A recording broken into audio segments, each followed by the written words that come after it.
Revanth Reddy political broker. ఒక మాటలో చెప్పాలంటే కాంగ్రెస్ ప్రభుత్వం దోపిడీ ప్రభుత్వం అంటారు. ఖచ్చితంగా దోపిడీ ప్రభుత్వం.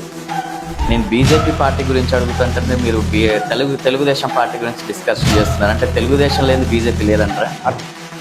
బీజేపీలో కరుడుగట్టిన కార్యకర్తలు ఉన్నారు, జెండా మోసిన వాళ్ళు ఉన్నారు, రూపాయి ఆశించకుండా పార్టీ మీటింగ్ అంటే లంచ్ బాక్స్ కూడా కట్టుకొని వచ్చి తినే రోజుల్లో కూడా ఉన్నారు కార్యకర్తలు. అలాంటి కార్యకర్తల్ని మీరు గుర్తించట్లేదు. ఎక్కడ నిజాయితీ అనేది వాళ్ళకి అసలు బ్లడ్లో లేదు. వాళ్ళకి పొంగులేటి శ్రీనివాస్ రెడ్డి డబ్బుల ద్వారా ఆయన నాయకుడేంటి తప్ప ఆయనకి ఏ నిజాయితీ ఉంది? అసలు బీజేపీకి టీడీపీకి సంబంధం లేదు. ఖమ్మంలో బీజేపీ లీడర్స్ లేరంటారా? చేసాము మేము అనేక. మీకు ఎంతో, మీ పార్టీ నుంచి వద్దాం స్టార్టింగ్. మీకు ఎంతో ఇష్టమైనటువంటి నాయకుడు మన పిఎం నరేంద్ర మోడీ గారి గురించి ఒక్క మాట. గ్లోబల్ లీడర్ అంటే ఖండిస్తారో వాళ్ళని ఈ సమాజం గుర్తిస్తుంది. మీరు గుర్తింపు అన్నారు కాబట్టి ఇప్పుడు మాట్లాడుతున్నా.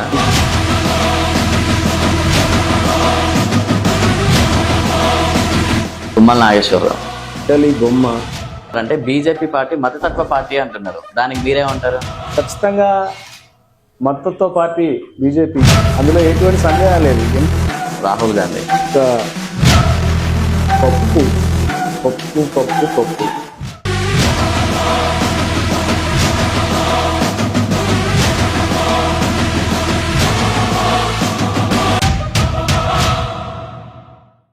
Hi viewers, welcome to touch studio presence the leader common man to politician. ఈరోజు ఈ షోలో మనతో పాటు మన స్టూడియోలో బీజేపీ పార్టీ నుంచి పాలేరు ఎమ్మెల్యే అభ్యర్థిగా పోటీ చేసి పరాజయం పొంది ఒక్కడుగు కూడా వెనక్కేయకుండా ప్రజల కోసం అనునిత్యం పోరాడుతున్నటువంటి నున్నా రవి గారు మనతో పాటు ఉన్నారు. నున్నా రవి గారి మాటల్లోనే బీజేపీ పార్టీ డిస్టిక్ లో గానీ స్టేట్ లో గానీ పరాజయం పొందడానికి గల కారణం ఏంటి, కాంగ్రెస్ ప్రభుత్వం పరిపాలన ఏ విధంగా ఉంది అనేది మన నున్నా రవి గారి మాటల్లోనే అడిగి తెలుసుకుందాం. నమస్తే అండి. నమస్కారం అండి. సార్ బాగున్నారా? బాగున్నా.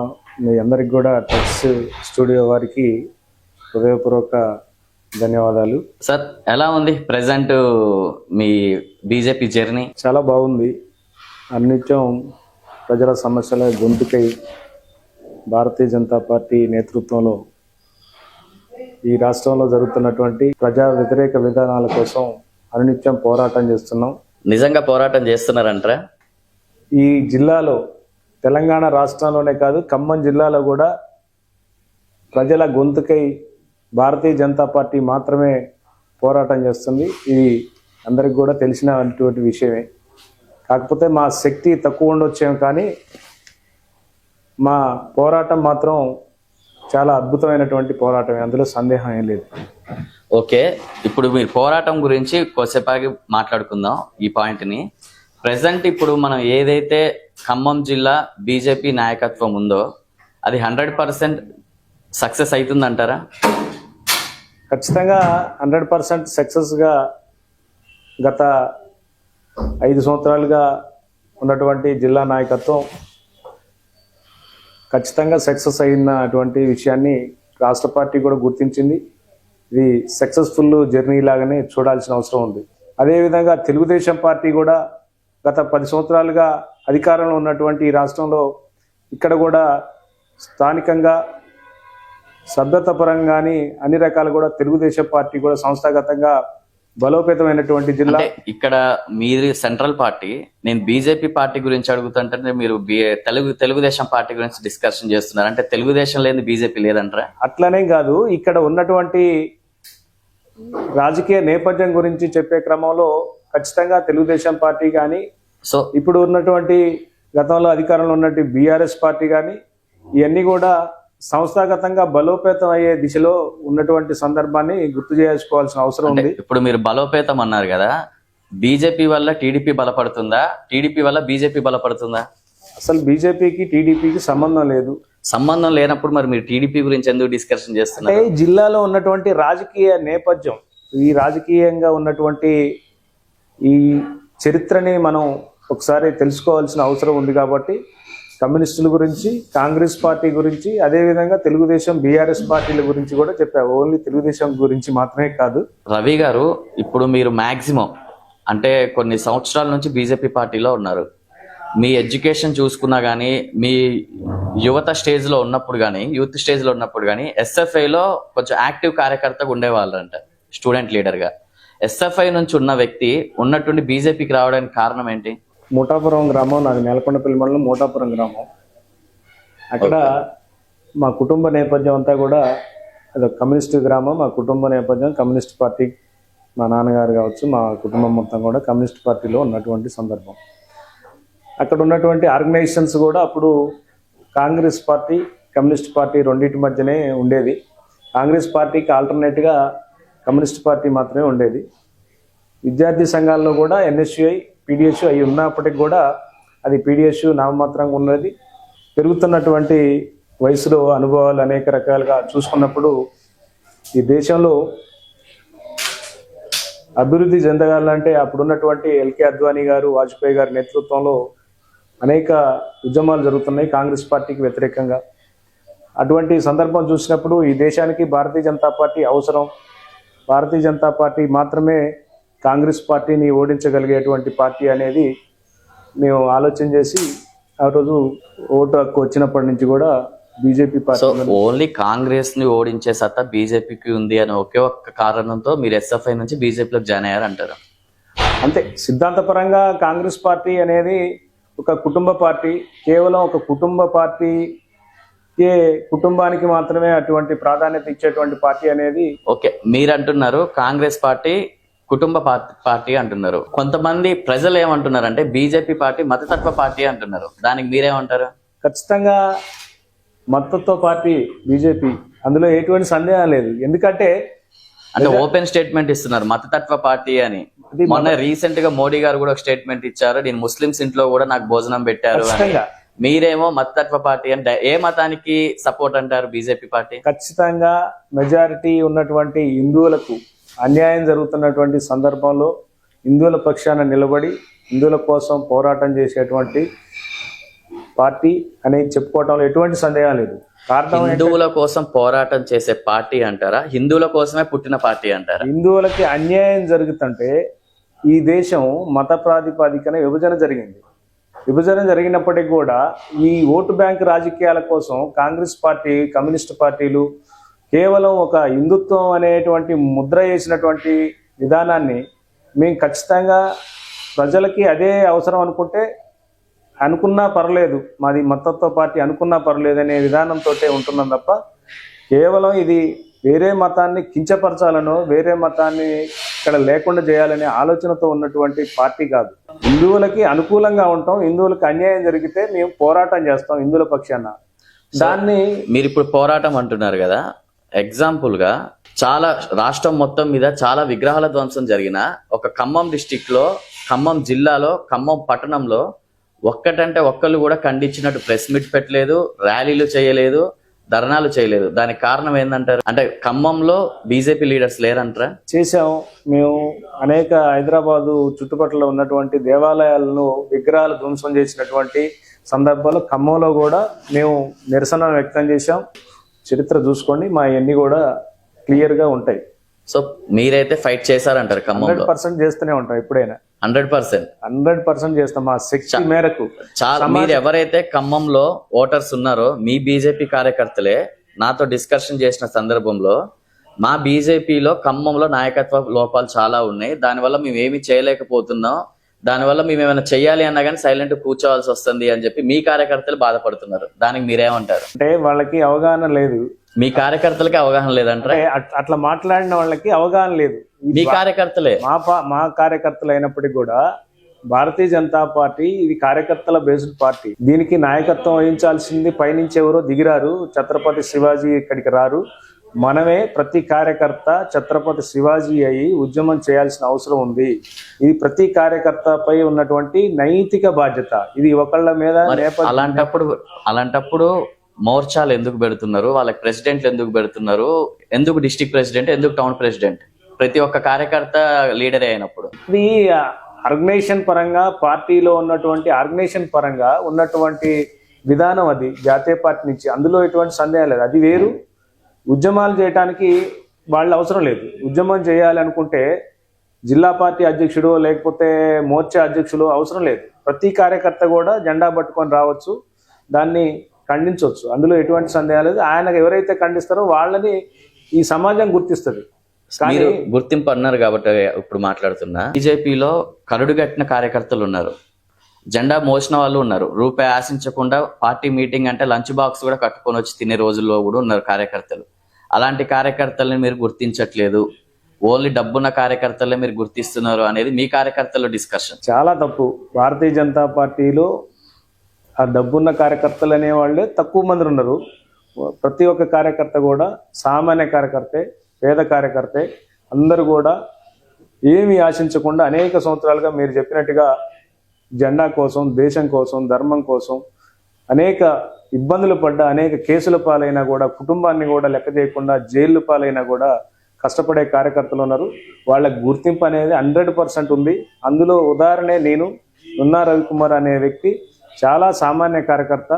నన్ను గుర్తించి రాష్ట్ర పార్టీ, జాతీయ పార్టీ నాకు ఒక ఎమ్మెల్యే టికెట్ ఇవ్వటం, జిల్లా పార్టీలో మంచి గుర్తింపు ఇవ్వటం అనేది ఇక్కడ నేనే ఉదాహరణ. వేరే సో మీరు ఎగ్జాంపుల్ తీసుకున్నారు కదా, ఎమ్మెల్యే సీట్ టాపిక్ వచ్చింది కాబట్టి మాట్లాడుతున్నాను. మీరు పాలేరు నియోజకవర్గంలో ఎమ్మెల్యే క్యాండిడేట్ గా పోటీ చేశారు పోయిన గత సాధారణ ఎలక్షన్స్లలో.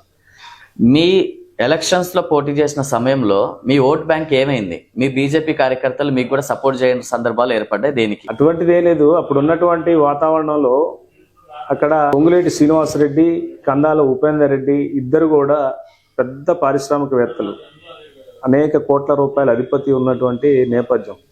అక్కడ ఉన్నటువంటి నాయకత్వాన్ని పాలేరు నియోజకవర్గంలో, ముఖ్యంగా రాష్ట్ర వ్యాప్తంగా ఒక పక్కన పెడితే, పాలేరు నియోజకవర్గంలో ప్రతి కార్యకర్తకి ఎంతో కొంత డబ్బులు ఇచ్చి ప్రతి కార్యకర్తని అంగడిలో సరుకులు కొన్నటువంటి సందర్భాన్ని మనం చూసాం. ఆ సరుకుల్లో మీ బీజేపీ కార్యకర్తలు కూడా ఉన్నారు. దానికి భారతీయ జనతా పార్టీకి 1980 ఓట్లు వచ్చినాయి. అటువంటి సందర్భంలో కూడా ఓటుకి 5,000 రూపాయల నుంచి 10,000 రూపాయల వరకు ఇచ్చినటువంటి సందర్భాల్లో కూడా దరిదాపు 2,000 ఓట్లను భారతీయ జనతా పార్టీ గుర్తుపై, అక్కడ నున్నారవి ఉండా, ఇంకొక వ్యక్తి ఉండా అనేది చూడకుండా 2,000 మంది భారతీయ జనతా పార్టీకి మద్దతుగా ఓటేశారంటేనే వాళ్ళందరి త్యాగం. ఇది అందులో తప్పుపట్టడానికి లేదు. మీరన్నట్టు పాలేరు నియోజకవర్గంలో కందాల ఉపేందర్ రెడ్డి గారు, పొంగులేటి శ్రీనివాస్ రెడ్డి గారు ఇద్దరు పారిశ్రామికవేత్తలు, డబ్బున్న నాయకులు. ఎలక్షన్ జరుగుతున్న టైంలో కందాల ఉపేందర్ రెడ్డి గారు కానీ, పొంగులేటి శ్రీనివాస్ రెడ్డి గారు కానీ నిజాయితీ రాజకీయం చేశారా, డబ్బు రాజకీయం చేశారా? మొత్తం డబ్బు రాజకీయమే. ఎక్కడ నిజాయితీ అనేది వాళ్ళకి అసలు బ్లడ్ లో లేదు. వాళ్ళకి పొంగులేటి శ్రీనివాస్ రెడ్డి గారిలో కూడా నిజాయితీ లేదంటారు మీరు. అసలు పొంగులేటి శ్రీనివాస్ రెడ్డి చరిత్ర ఏంటి? పొంగులేటి శ్రీనివాస్ రెడ్డి గారి ఇక్కడ ఈ జిల్లాలో ప్రజల కోసం చేసిన పోరాటాలు ఏంటి? ఇక్కడ రైతుల కోసం, విద్యార్థుల కోసం, మహిళల కోసం, ఎవరి కోసం ఏ పోరాటాలు చేసి ఆయన నాయకుడు ఏండు? కేవలం డబ్బు, కాంట్రాక్టులు చేసుకోవటం, డబ్బులు సంపాదించుకొని ఆ డబ్బుల ద్వారా ఆయన నాయకుడు ఏంటి తప్ప ఆయనకి ఏ నిజాయితీ ఉంది? పొంగులేటి శ్రీనివాస్ రెడ్డి గారిలో నిజాయితీ లేదు, డబ్బు రాజకీయం అని కుండ బద్దలు కొట్టినట్టు చెప్తున్నారు. డబ్బు అనేది ఇయ్యాల కాకపోతే రేపైనా వెళ్తుంది. కానీ ఒకనొక సందర్భంలో పొంగులేటి శ్రీనివాస్ రెడ్డి గారు చాలా మంది అధికారంలోకి వచ్చాక చాలా మందికి చాలా రకాలుగా సహాయపడ్డారని చెప్పి ఖమ్మం జిల్లా ప్రజలు అనుకుంటున్నారు. వాళ్ళందరికి మీరేం చెప్తారు? అంటే సహాయం అంటే ఏంటి? డబ్బే కదా. డబ్బు ఆర్థిక సహాయం చేసి ఆయన మహాత్ముడైపోతే అనేక త్యాగాలు చేసి, అనేక ప్రజల కోసం పోరాటాలు చేసి, జైలుకి వెళ్ళి కేసుల పాలైన వాళ్ళ పరిస్థితి ఏంటి? ఇక ఆయన ఇంటికాడ కూర్చొని, ఆయన పెద్ద బంగ్లాలో కూర్చొని, ఆయన కాంట్రాక్టు ద్వారా వచ్చినటువంటి 1,000 కోట్లు, అక్రమంగా వచ్చినటువంటి 1,000 కోట్లలో తలా 1,00,000 రూపాయలు ఇచ్చి సాయం చేస్తే దాన్నే త్యాగం అనుకొని, దాన్నే సహాయం అనుకుంటే, ఈ సమాజం కోసం, అణగారిన వర్గాల కోసం పోరాటం చేస్తున్నటువంటి మాలాంటి కార్యకర్తలను ఏమనాలి? అంటే మీరు ఇక్కడ ఒక స్టేట్మెంట్ ఇచ్చారు, పొంగులేటి శ్రీనివాస్ రెడ్డి బంగ్లా పరిపాలన చేస్తున్నారు తప్ప ప్రజా పరిపాలన చేయట్లేదు అని మీరు అంటున్నారు. పొంగులేటి శ్రీనివాస్ రెడ్డి ప్రజా పరిపాలన ప్రజల్లోకి రావట్లేదా? అసలు అవకాశమే లేదు. ఆయన చరిత్రలో ఎప్పుడూ లేదు. గత ఎంపీగా ఉన్నప్పుడు లేదు, ఇప్పుడు ఎమ్మెల్యే అయ్యి మంత్రి అయినప్పుడు కూడా లేదు. ఆయన ఎప్పుడు కూడా ఖచ్చితంగా బంగ్లాలో కూర్చొని, ఇప్పుడు హైదరాబాద్లో కూర్చొని పరిపాలన చేస్తాడు. హైదరాబాద్ చుట్టూ ఉన్నటువంటి ఒక వాల్యూబుల్నన్నింటినీ కూడా కబ్జా చేసుకొని ఆయన ఒక వ్యాపార సామ్రాజ్యాన్ని స్థాపించుకుంటాడే తప్ప ఈ ప్రజల గురించి ఏం లేదు. ఇక్కడ ప్రజల గురించి చేస్తాడు అంటే అడిగినప్పుడు తలా ఎన్నో కానీ డబ్బులు ఇస్తాడు. అదే ఈయన ప్రజల కోసం చేస్తున్నటువంటి పనిలాగా కనపడుతుంది తప్ప మరి ఎందుకు ఇప్పుడు మీరు అంటున్నారు పొంగులేటి శ్రీనివాసరెడ్డి గారు డబ్బు రాజకీయంతో పాటు కబ్జాలు కూడా చేస్తున్నారు అంటున్నారు. ఆ కబ్జాల మీద ఏ ఒక్క రోజు కూడా బీజేపీ పార్టీ బీజేపీ కార్యకర్తలు ఎందుకు ఖండించట్లేదు, ఎందుకు ప్రశ్నించట్లేదు? ఖచ్చితంగా పోరాటం చేస్తుంది. సమయం ఎప్పుడు చేస్తుంది? ఇంకా సమయం వచ్చినప్పుడు ఎన్ని ఆధారాలతో తీసుకొచ్చినప్పుడు ఖచ్చితంగా మేము పోరాటం చేస్తాం. ఈ ప్రజలకి అటువంటి చరిత్ర ఉన్నటువంటి వ్యక్తి గురించి ఖచ్చితంగా బహిర్గతం చేస్తాం. ప్రజలందరికీ కూడా వివరాలు తెలియజేస్తాం. ఇప్పుడు ఓకే, మీది పాలేరు నియోజకవర్గంలో ఒక అపోజిషన్ లీడర్ గా మీరు నిల్చున్నారు.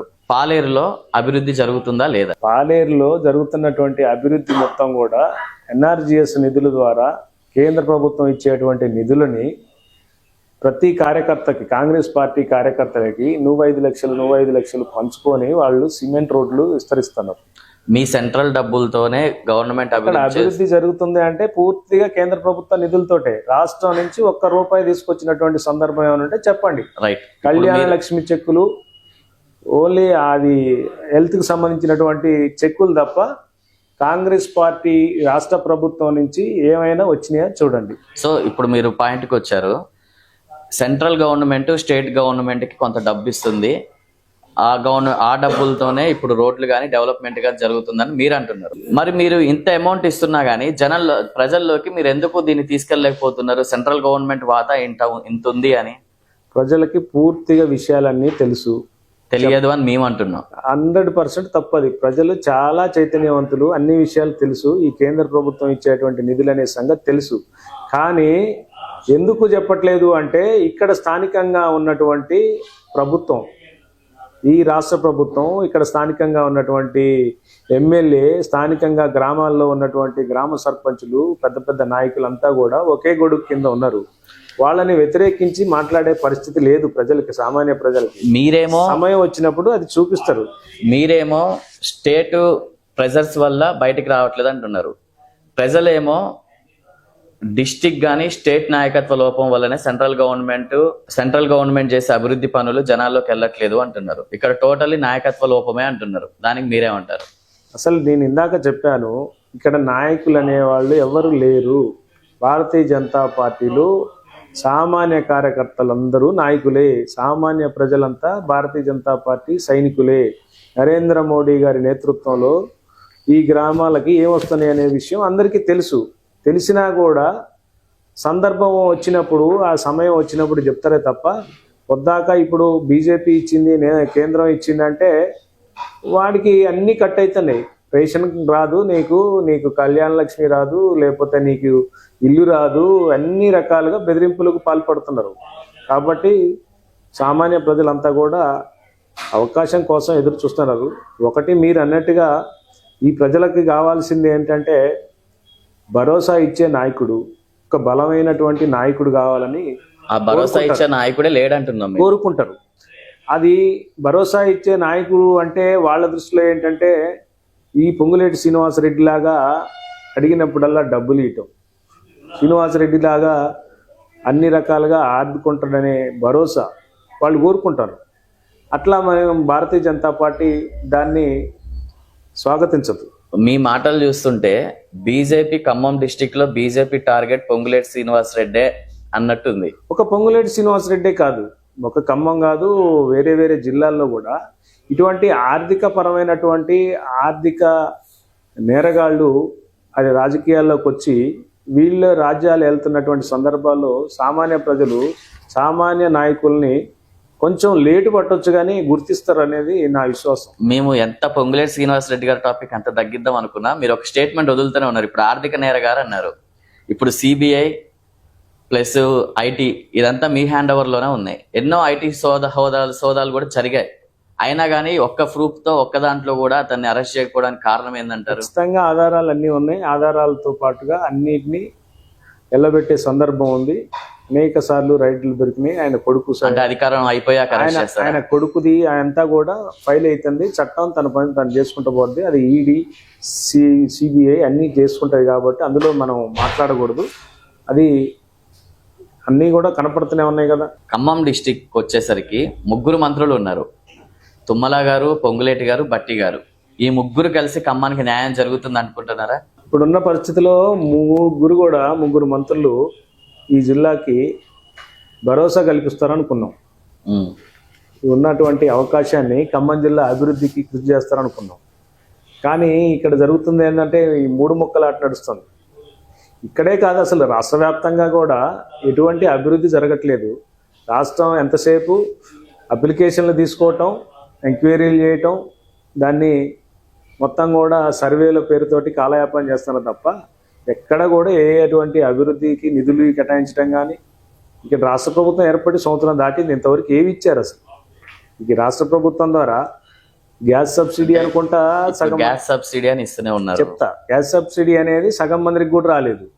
కేవలం ఇది వీళ్ళు ఏం చేశారు, మహిళలకి ఉచితంగా బస్సులు అని చెప్పి అది పెట్టి సగం బస్సులను క్యాన్సిల్ చేశారు.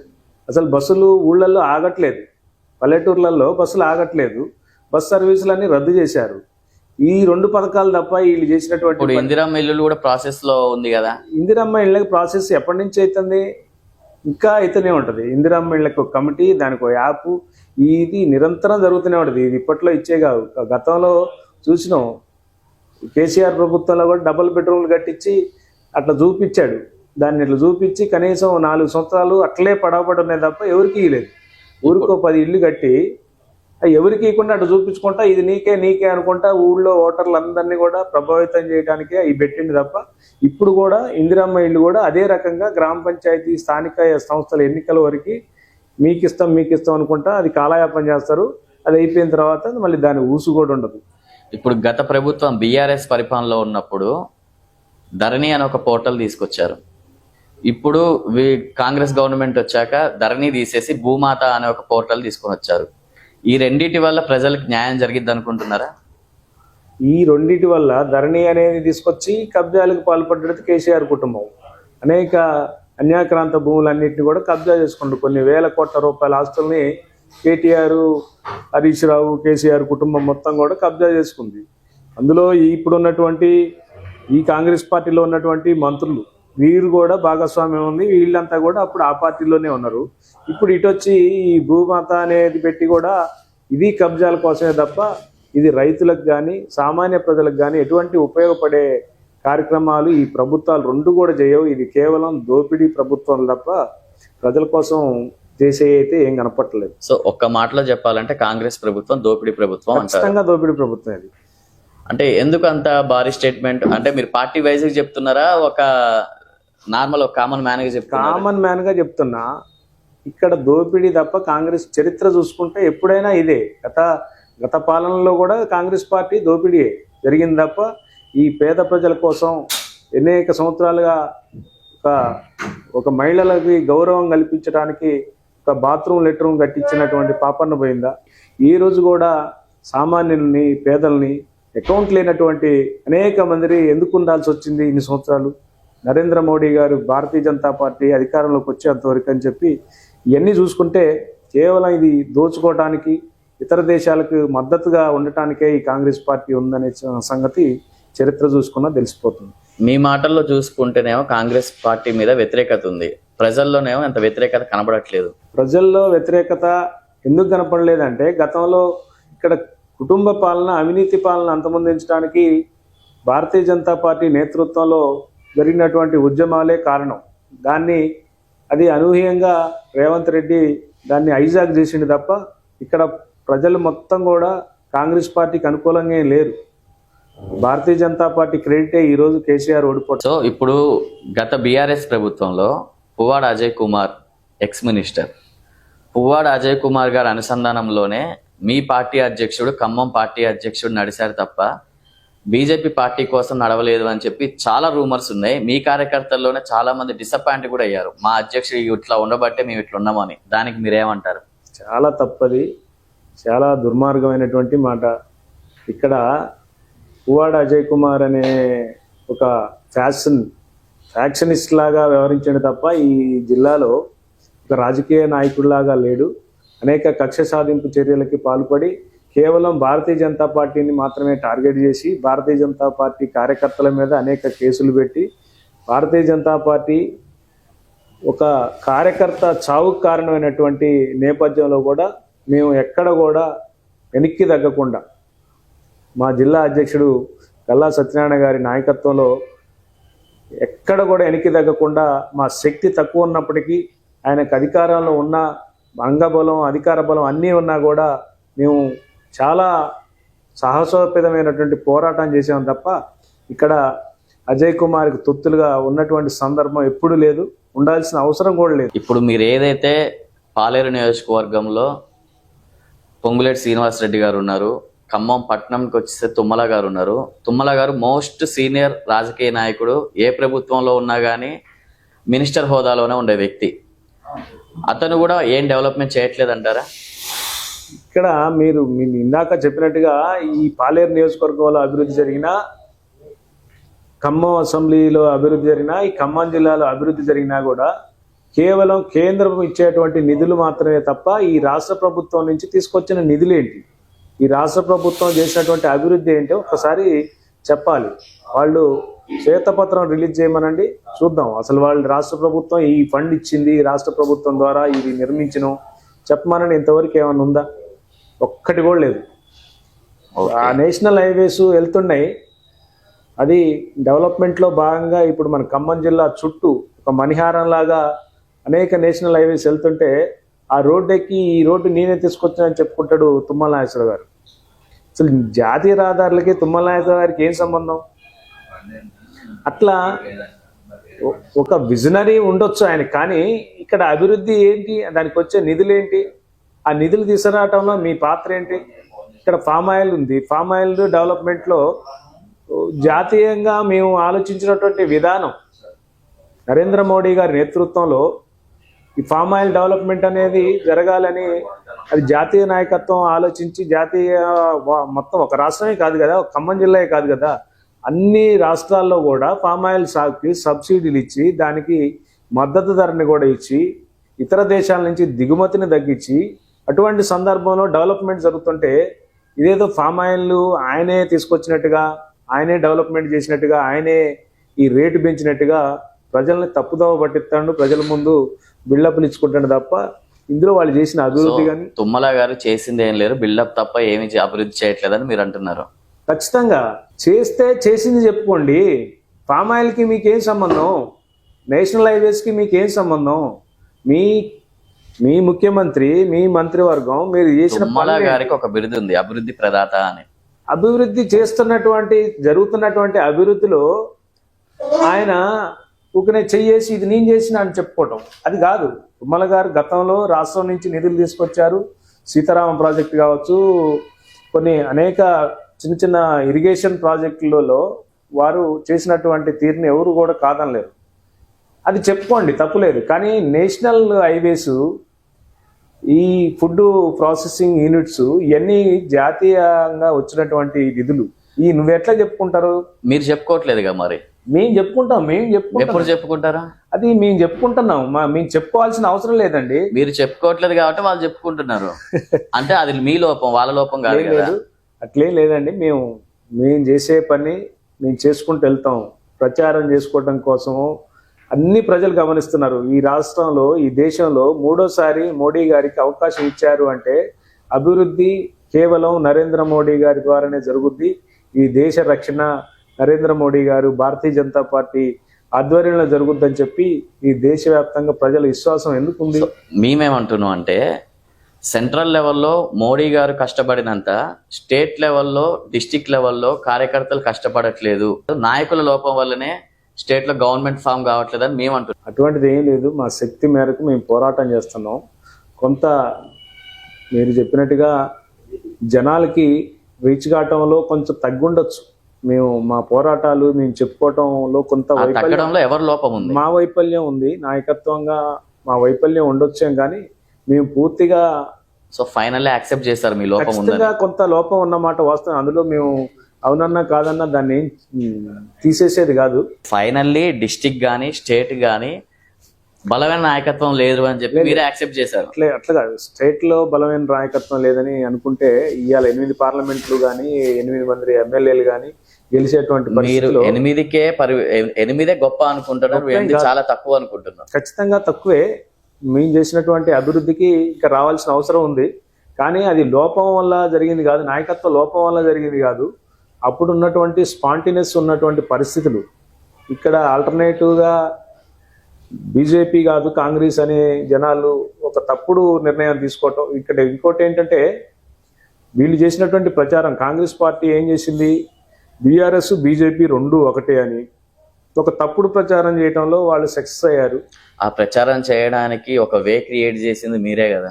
అట్లే మేము ఎందుకు క్రియేట్ చేస్తాం, మేము ఎప్పుడు కూడా కేసీఆర్కి వ్యతిరేకంగా పోరాటం చేసాం తప్ప మేము ఎప్పుడు కూడా బీఆర్ఎస్ పార్టీకి ఎక్కడా ఒత్తాసు పలకలేదు. బీఆర్ఎస్ పార్టీ ఎప్పుడు కలిసినా కూడా Congress party, MIM party, BRS party 3 పార్టీలు కలిసినాయి, కమ్యూనిస్ట్ పార్టీలు కూడా కలిసినాయి తప్ప బీజేపీ ఎవరితోటి కూడా కలవలేదు. సో రవి గారు, ఇప్పటి వరకు మీరు చాలా క్లారిటీ ఇచ్చారు. బీజేపీ ఎందుకు డౌన్ ఫాల్ అవుతుంది, వేరే పార్టీలు ఎందుకు పైకి లేస్తున్నాయి అనే ఒక కాన్సెప్ట్లోకి వెళ్తే చాలా క్లారిటీ ఇచ్చారు. సో ఇదంతా పక్కన పెడితే మీకు నేను కొన్ని మీ పొలిటికల్ లీడర్స్లలో కొంతమంది పేరు చెప్తా, అది ఏ పార్టీ అయినా సరే, వాళ్ళకి మీరు ఒక్క మాటలో వాళ్ళ గురించి మీరు ఏం చెప్తారు అనేది మా వ్యూవర్స్కి చెప్పండి. రెడీనా? తప్పకుండా. ఓకే, మీ పార్టీ నుంచి వద్దాం స్టార్టింగ్. మీకు ఎంతో ఇష్టమైనటువంటి నాయకుడు మన పిఎం నరేంద్ర మోడీ గారి గురించి ఒక మాట. గ్లోబల్ లీడర్ అమిత్ షా, దేశ్ కి నేత యోగి, హిందూ సామ్రాట్ బండి సంజయ్, ఫైర్ బ్రాండ్ కిషన్ రెడ్డి, ఒక నిబద్ధత కలిగినటువంటి నాయకుడు, రఘునందన్ గారు, ఒక dynamic leader, Revanth Reddy, political broker, Ponguleti Srinivas Reddy, ఆర్థిక నేరగాడు, కోమటిరెడ్డి వెంకర్ రెడ్డి, ఒక నిజాయితీపరుడు, తుమ్మల నాగేశ్వరరావు, ఒక విజనరీ ఆలోచన ఉన్నటువంటి వ్యక్తి, బట్టి గారు, ఒక నిబద్ధతతోటి ఉన్నటువంటి వ్యక్తి, రాహుల్ గాంధీ, ఒక పప్పు పప్పు పప్పు పప్పు సోనియా గాంధీ, ఇటలీ బొమ్మ చంద్రబాబు నాయుడు, విజనరీ లీడర్ జనసేన అధ్యక్షుడు పవన్ కళ్యాణ్. తుఫాన్. కాంగ్రెస్ పార్టీ మీద చాలా వ్యతిరేకతతో ఒక్కొక్కరికి ఒక్కొక్క బిరుదు ఇచ్చారు. మీ పార్టీ మీద ప్రేమతో ఒక బిరుదు ఇచ్చారు. అవతర పార్టీ వాళ్ళు మీకు సపోర్ట్ కావాలి కాబట్టి వాళ్ళ గురించి గొప్పగా చెప్పారు, అంతే అంటారా? అటువంటిది ఏం లేదు. నాకు నా మనసు కనిపించిందే నేను చెప్పా తప్ప వాళ్ళ కోసం చెప్పాలంటే చాలా మంది మనం విమర్శించిన వాళ్ళు ఉన్నారు. ఓకే, సో ఫైనల్గా అయితే చూసారుగా viewers, finally BJP district leader మన నున్నా రవి గారి మాటల్లోనే బీజేపీ పార్టీ ఏ విధంగా స్ట్రగుల్ అవుతుంది, ప్లస్ కాంగ్రెస్ పార్టీ పరిపాలన ఏ విధంగా ఉంది, కొంతమంది మినిస్టర్స్ ఏ విధంగా బిహేవ్ చేస్తున్నారు అనేది కూడా మన నున్నా రవి గారి మాటల్లోనే తెలుసుకుందాం. మరొక కొత్త లీడర్తో, the leader common man to politician షోలో మరొక కొత్త లీడర్తో త్వరలో వస్తాం. Thank you so much. Keep in touch.